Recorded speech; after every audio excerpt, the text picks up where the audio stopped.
Thanks for joining us today for fitness marketing and the do's and don'ts during these really crazy times that we're in.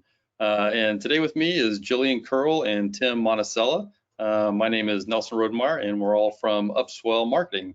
So thanks for joining us.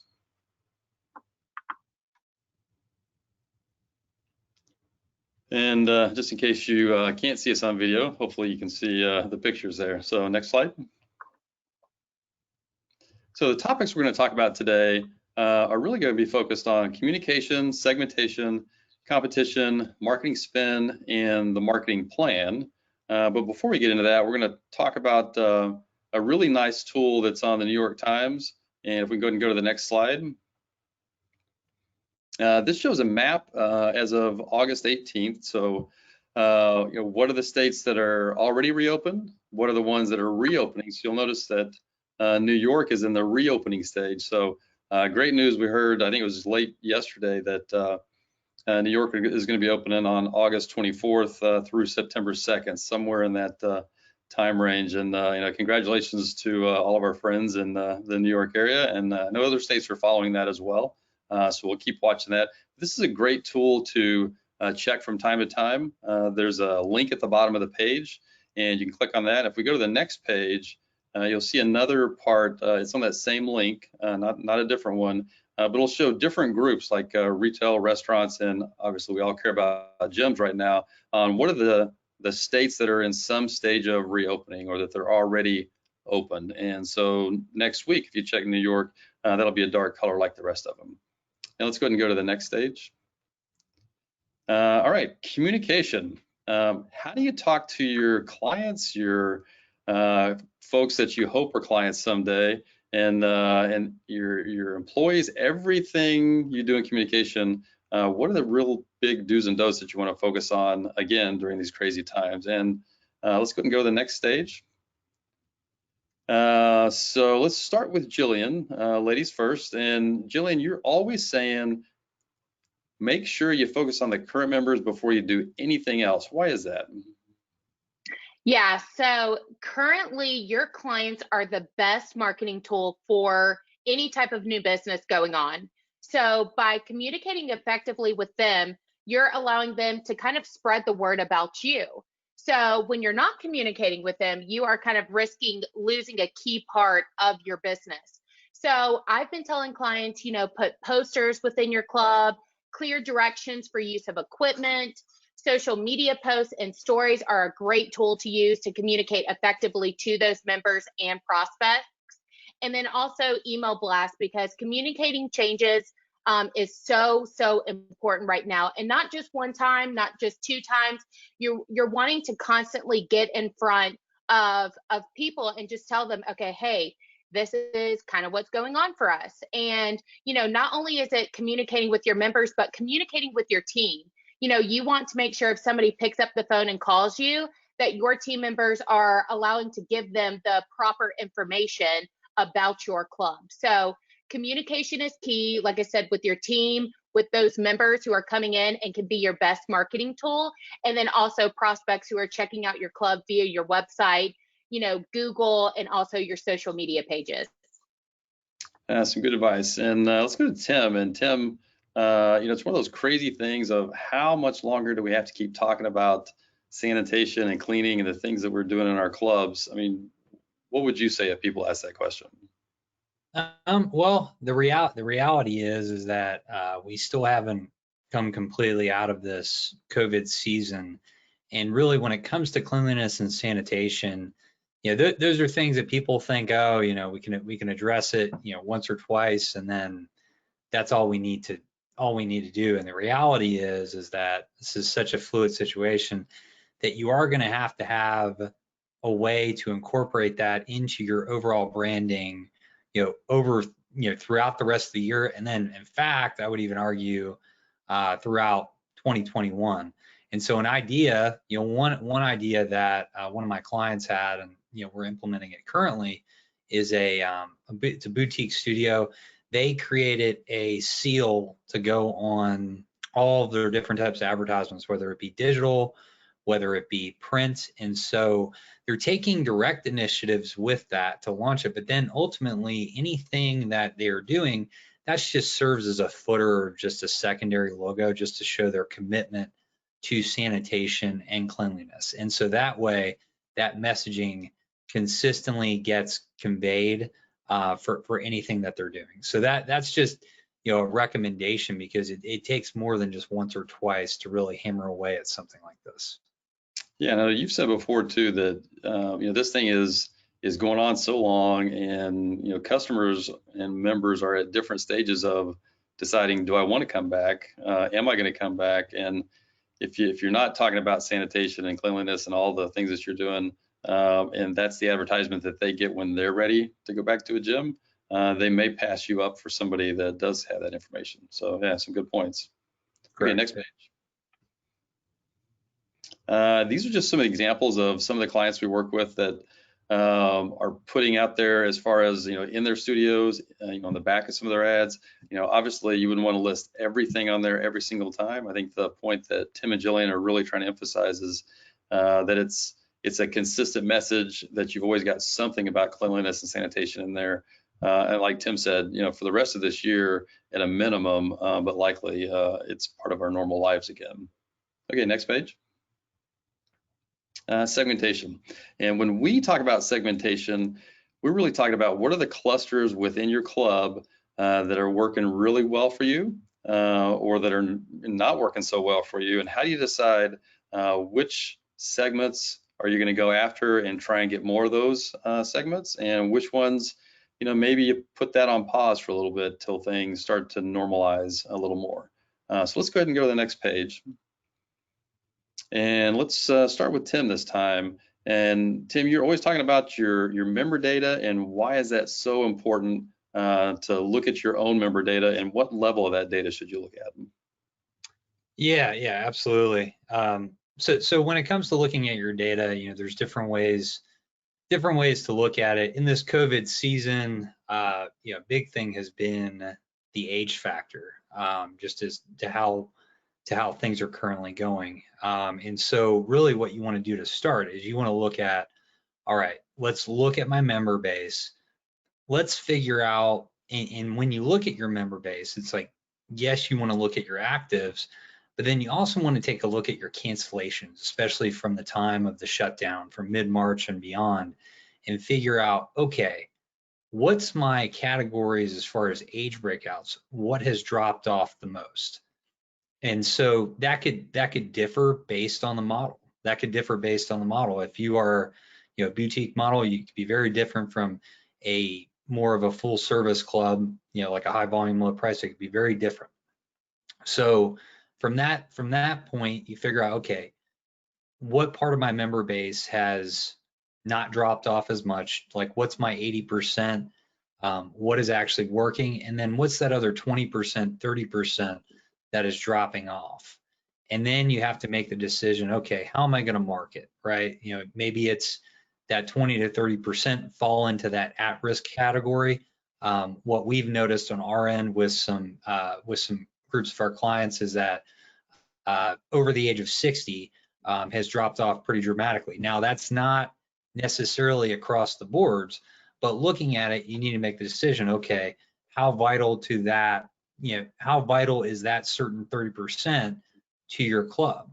And it could be that, hey, let's wait to communicate anything until the end of the year, and let's just focus on that 70%. And so really it's just key to define that. You need to define that first, figure out where you're losing, and then just decide, all right, you know, it looks like, and then also figure out where you're gaining too. It's like, it could be that you're gaining more in the younger age groups, so then maybe you need to double down more, you know, for 20 to 40. You know, it could be that you need to target more of that audience to help make up for what you're losing. So those are just some insights. Yeah, good points. And Jillian, counterpoint to that. So, you know, we often hear in advertising, your message has to be consistent. You want to have the same message to everybody. You don't want to, you know, stray too far away from that message. But why would you not want to market to everyone in the same way and have it always exactly the same message? Yeah, because when you're talking to a group or an audience, how you know, give creatives to that specific group is going to be different. So how you speak to somebody who is 25 years old is going to be completely different than how you speak to somebody who is 55 plus.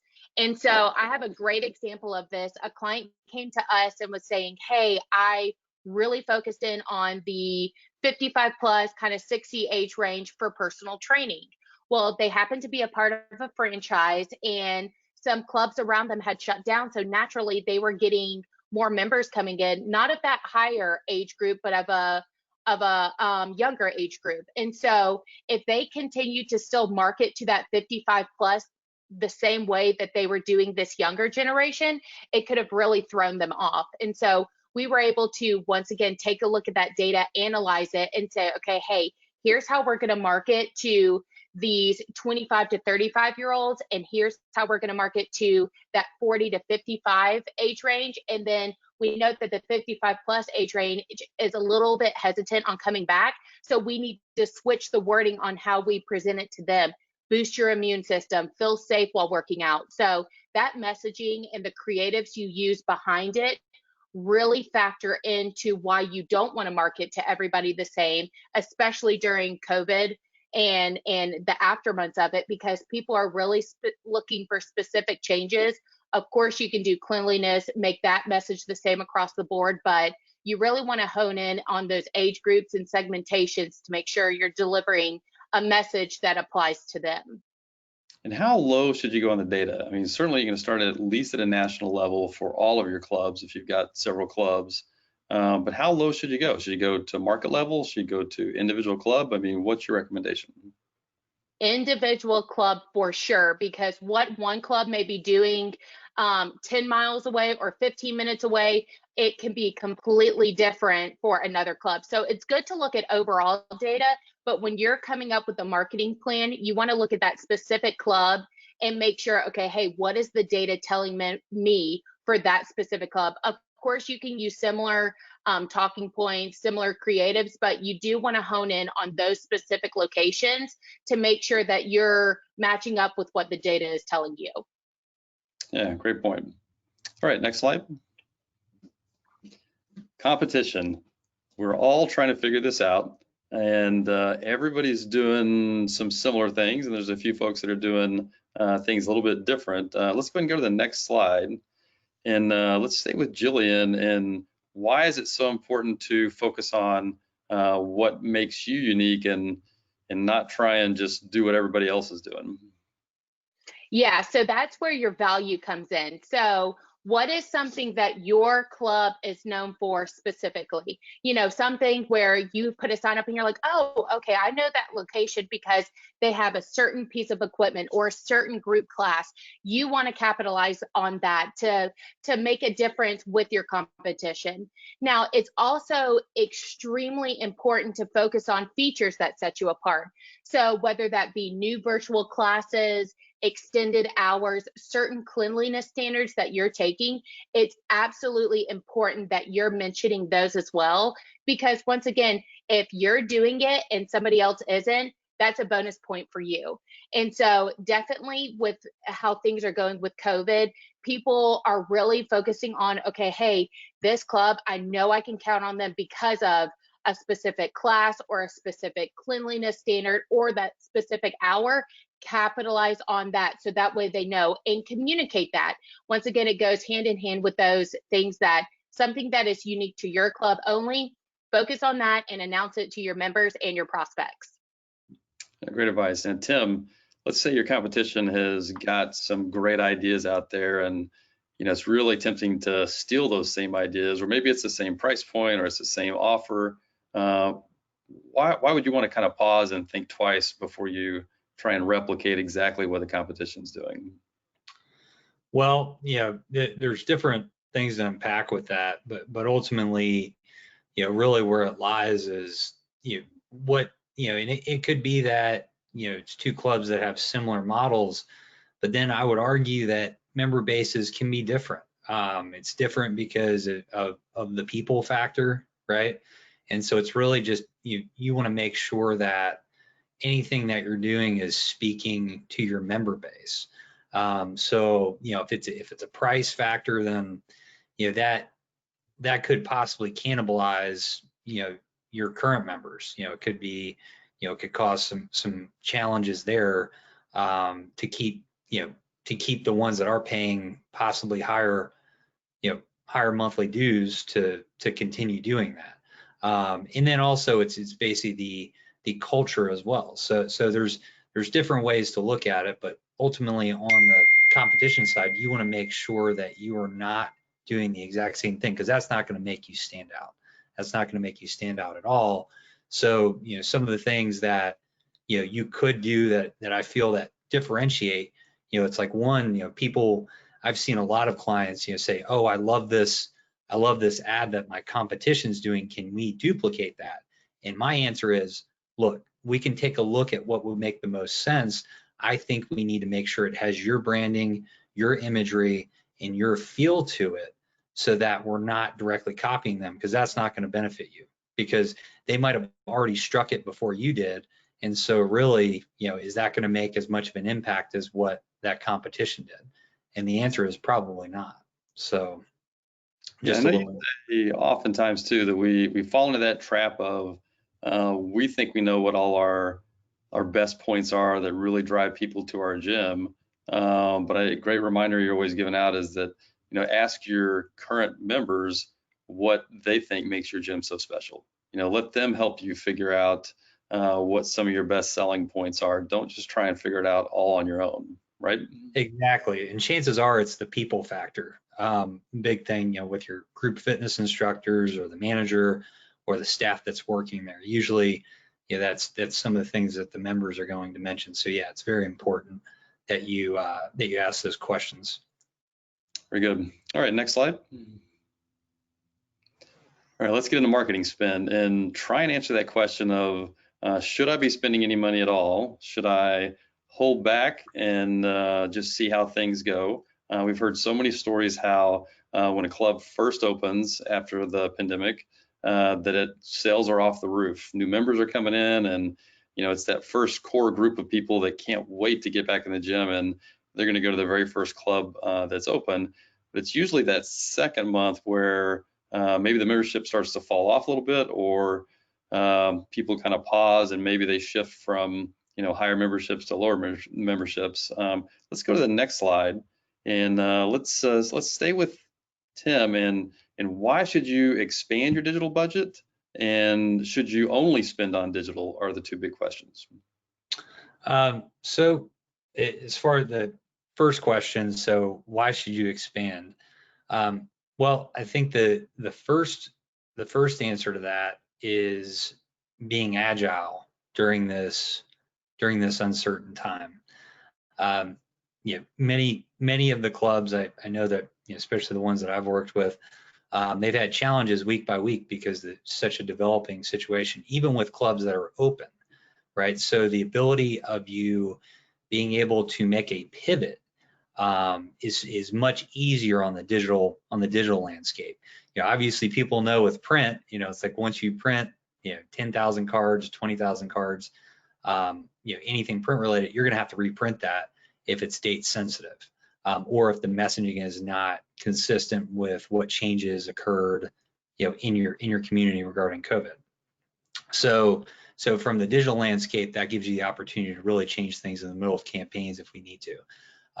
The second thing is basically just the amount. So the number of people that are going online currently. This is such a developing situation. People are still very much staying home. Obviously, certain industries are reopening, but the challenge is that schools and work are still, and now it depends on what type of work someone is in, but if it's office work, chances are they are working from home, and if it's school, chances are they're probably going to be doing digital learning. So that being said, what we've noticed is just an increased amount of people that are staying plugged in, staying on the web constantly. So it's just important that you try to captivate them. And then as far as just expanding the expanding the overall budget, in allocation, again, it gives you the opportunity to be agile. And so if I had, for example, $5,000, let's say I had $5,000 that I was dedicating, I wouldn't want to pull all my dollars away from, let's say, traditional media like print. I would want to look at, okay, maybe I'll allocate, instead of my 2,000 that I usually allocate to digital, I'm going to allocate 3,000. So I'm going to increase that probably about 20%. Now, again, that's not across the board. I wouldn't say for everyone, hey, increase your allocation 20%. I think it really depends on what you're currently doing, what your market size is. And it would just be something that I'd have to take a look at, or if you're using another agency, you really need to look at what that allocation is and then figure, hey, maybe I need to allocate a little bit more to be more agile, just because of everything going on. Yeah, so let's go over to Jillian, and that we've again heard so often that first month that a club reopens after this COVID, that their sales are off the roof without any advertising at all. So it's tempting to say, you know what, I'm not going to spend for a while and just see how things go. Why would you recommend against that? Yeah, so a lot of my clients who continue to market actually had record-breaking summers. And so they saw the value in continuing to market their clubs. And so I know things have been tough, but in order to keep your gym alive, you have to get the word out there. So you may only be able to spend $1,000, or say, you started out with a $5,000 budget and had to come back to 3,000. Instead of just using no money at all, those clients who stuck with some type of marketing program did so much better, because guess what? Staying top of mind is so crucial with the climate that we're in. So people are starting to make their way back to the gym, and you have a lot of people still on the fence. And so if you haven't been reaching out, if you haven't been doing your email campaigns, social media marketing, print marketing, someone else has. And so, you definitely want to keep that in mind, because before there was that member loyalty, and now there's a lot of people who are like, hey, I'm just going to go with a place that's the cleanest, or I'm just going to go with somebody who's open. So if you've been marketing your gym, and my clients who continue to market, even if it was just a brand awareness campaign, did so much better and got those people continuing to come in, versus that month that they opened up and got 60 new members, they were able to continue that success and increase it, because they were still putting marketing dollars out there. So super important to capitalize on the money that you do have, and even if it's just shifting your dollars around and expanding in that digital space, it is super important to do so and stay top of mind with your prospects and members. Yeah, that makes sense, because we've seen so often through different economic events like a recession, or a big flu outbreak, or a pandemic like this one, that the companies that invest and resist pulling back all the dollars tend to perform better and gain market share, even though their total revenue may go down a little bit because the pie is a lot smaller pie. When whatever that event is, you come out of it, they have a bigger market share and continue to grow. While we've seen most companies that cut everything back really struggle to recover after a big economic event, if they recover at all. So yeah, good advice. All right, next slide. And this is just a quick at a glance, just what Jillian and Tim were speaking about, how it makes sense to everybody. We've never been on our digital devices as much as we have the last few months. And even people that were not accustomed to looking online to go shopping or to check out their club options, they've gotten really good at it. Senior citizens that swore they'd never order something from Amazon are loyal Amazon players now, or loyal Walmart customers. So definitely you want to be a part of that. And there's also some good deals out there on digital right now. All right, next slide. The marketing plan. Let's go ahead and go to the next slide. And let's stick with Jillian. And why would you recommend a 3 to 6 month plan as opposed to, I think I'm going to wait and see how this goes and then adjust once I figure things out? Why would you recommend against that? Yeah, being able to have a tiered proposal plan for that 3 to 6 months allows you to be extremely flexible. And so we know that things are constantly changing, and we know that, hey, the turnaround times to get things executed are a little bit longer just because of short staffness in certain areas. And so that's why when you're developing a plan, that 3 to 6 month range is great to work off of, and it's key that it's tiered. And so, example, I have a client who right before the beginning of the pandemic, we put together a 3 month tiered proposal where we said, okay, hey, here's a good option, here's a better option, and here's a best option, depending on where we're going to be at the end of month 1, 2, and 3. And so, because we had already mentioned kind of the key services that were going to be going on, we started out with a single platform, but they knew, okay, hey, if things are going well, I can venture out into these other platforms. If things are starting to take a turn for the worse, I know that I still have a steady plan to market and I'm not wasting a ton of marketing dollars. So no new marketing proposal was created throughout that whole time because we had those tiered objectives, and we were able to pivot our marketing based on kind of what the climate and how well the business was doing. Luckily, the business did really well, and so we were able to get up to that best option. We had already had the creatives done. We knew exactly the platforms they were going to be on. We had the admin access ready. And so there was no time wasted getting things set up to execute their campaigns. And so it was awesome. We were able to incorporate everything. That turnaround time was, I mean, so super quick for them. And so they didn't lose any time on executing multiple plans throughout that 3 month period. Yeah, so really plan for the best and have some options if things aren't going as well, but do it in advance. Don't wait till the last minute so that you can make it happen as fast as you can. That's good advice. Yeah. Tim, another thing that everybody's talking about is, I may have had to furlough or lay off some of my folks, or, somebody that I used to work with, we may have put that relationship on pause. And so maybe when it comes to marketing, I'll try and do all this myself. I'm pretty good at marketing. I've done a lot of it in the past. Why would you say, think twice before you try and do all of it by yourself? Well, there's only so much time in the day to devote to things. So, I think one of the toughest things, and it can be a pro and a con, is most of you on this webinar, you are used to just grabbing the bull by the horns and just doing everything you need to get things done. But really, with marketing, you might not think it, but you could be cutting some corners.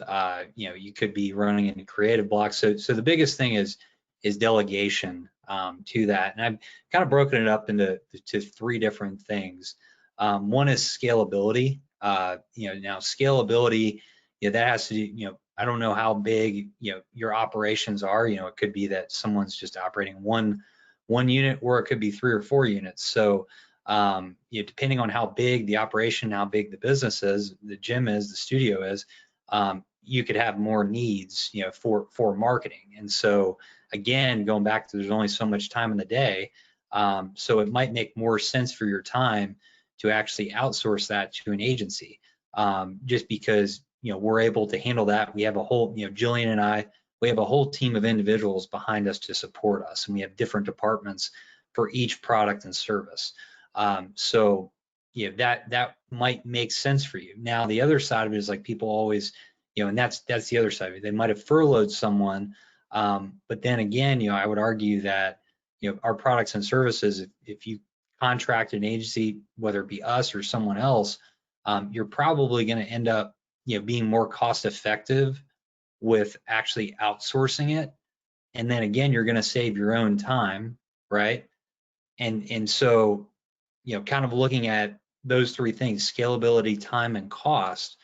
Those are really reasons for a club owner, studio owner, to look at when considering whether to just do everything on their own or, seek out an agency.